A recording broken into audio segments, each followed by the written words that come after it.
सहयोगी संजय पुंडीर और रोहित विक्रम जुड़ चुके हैं हमारे साथ। सीधा पहले रोहित का रुख करते हैं जो कि देहरादून से हमारे साथ जुड़ रहे हैं। रोहित, बैठक में किस तरह की तैयारी, किस तरह की बातचीत यहां पर चल रही है, किस तरह का मंथन और कौन कौन से नेता शामिल हैं? जी देखिए रमन, सुबह 11 बजे से ही देहरादून के एक स्थानीय होटल में बीजेपी के राष्ट्रीय अध्यक्ष जेपी नड्डा पहुंच गए थे। उनके साथ मुख्यमंत्री पुष्कर सिंह धामी, बीजेपी प्रदेश अध्यक्ष मदन कौशिक, भारतीय जनता पार्टी के तीनों महामंत्री और साथ में संगठन महामंत्री अजय भी पहुंचे हुए थे। अब बैठक करीब 2 घंटे से चल रही है, 2 घंटे से ऊपर का समय हो गया है। पूर्व मुख्यमंत्री और पूर्व केंद्रीय शिक्षा मंत्री डॉक्टर रमेश पोखरियाल निशंक भी बैठक में मौजूद हैं। प्रदेश प्रभारी दुष्यंत गौतम, सह प्रभारी रेखा वर्मा और आरपी सिंह भी बैठक में मौजूद हैं। साफ तौर पर आगामी 2022 के विधानसभा चुनाव में भारतीय जनता पार्टी किस तरह से 2017 के तरह ही संगठन के स्तर पर, चाहे वो बूथ सम्मेलन हो, चाहे पन्ना प्रमुखों के सम्मेलन हो, बेसिक स्तर पर किस तरह से, जिस तरह से 2017 का चुनाव बीजेपी ने लड़ा था, साफ तौर पर उसी फॉर्मूले पर बीजेपी के राष्ट्रीय अध्यक्ष जेपी नड्डा तमाम जो पदाधिकारी हैं उनको टिप्स दे रहे हैं कि उसी फॉर्मूले पर हमें 2022 का चुनाव भी लड़ना है।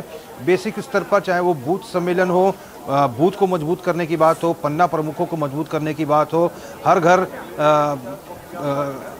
घर भाजपा, घर घर भाजपा जो अभियान चलाया भारतीय जनता पार्टी ने, उसका क्या फीडबैक लिया जा रहा है और महाजनसंपर्क अभियान जो बीजेपी का चल रहा है उसमें अभी तक कितनी प्रोग्रेस है। आगामी 30 तारीख को प्रधानमंत्री नरेंद्र मोदी की हल्द्वानी में जो विशाल जनसभा होगी उसको लेकर भी फीडबैक ले रहे हैं। तो समझा जा सकता है कि 2022 के विधानसभा चुनाव को लेकर ये मैराथन बैठक चल रही है जो शाम को 5:30 बजे समाप्त होगी। रोहित, अगर बात करें कि टिकट बंटवारे को लेकर क्या उस पर भी चर्चा हो सकती है? हालांकि बताया जा रहा है कि जो 26 सीटें हैं उस पर नाम लगभग तय हो चुके हैं। बिल्कुल रमन, टिकट बंटवारे को लेकर और दावेदारी को लेकर भी बैठक में बातचीत हो रही है।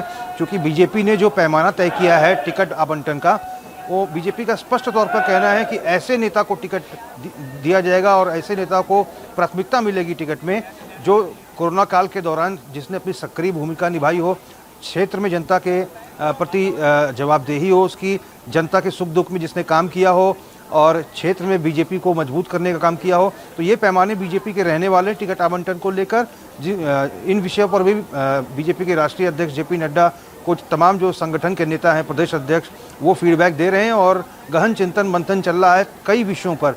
बीजेपी महिला मोर्चा की भी तमाम वरिष्ठ नेता मौजूद हैं। महिलाओं की क्या कुछ भूमिका रहेगी, युवाओं की क्या कुछ भूमिका रहेगी, सरकार और संगठन किस प्रकार से तालमेल बनाकर केंद्र सरकार की उपलब्धियों को, राज्य सरकार की उपलब्धियों को, संगठन के कामों को लेकर जनता के बीच में किस तरह से जाएगी और किस तरह से जा रही है, इन तमाम विषयों को लेकर बहुत मैराथन बैठक चल रही है। और सैकड़ों की संख्या में बीजेपी के तमाम कार्यकर्ता भी इस स्थानीय होटल में मौजूद हैं। और अभी कुछ देर पहले ही बीजेपी प्रदेश अध्यक्ष मदन कौशिक ने स्पष्ट तौर पर कहा है कि ये मैराथन बैठक है और बीजेपी के राष्ट्रीय अध्यक्ष साफ तौर पर कह रहे हैं कि जो युवा चेहरा और 60+ का जो नारा उत्तराखंड के परिप्रेक्ष्य में बीजेपी ने दिया है, इसको इस बार सिद्ध करके बीजेपी दिखाएगी। रोहित, और हरिद्वार से संजय भी हमारे साथ जुड़े हुए हैं। देखिए संजय, दरअसल उत्तराखंड में अभी तक तो ऐसे ही रहा है, एक बार बीजेपी आई है, एक बार कांग्रेस आई है। इस बार लगता है कि क्या बीजेपी तोड़ पाएगी इस मिथक को?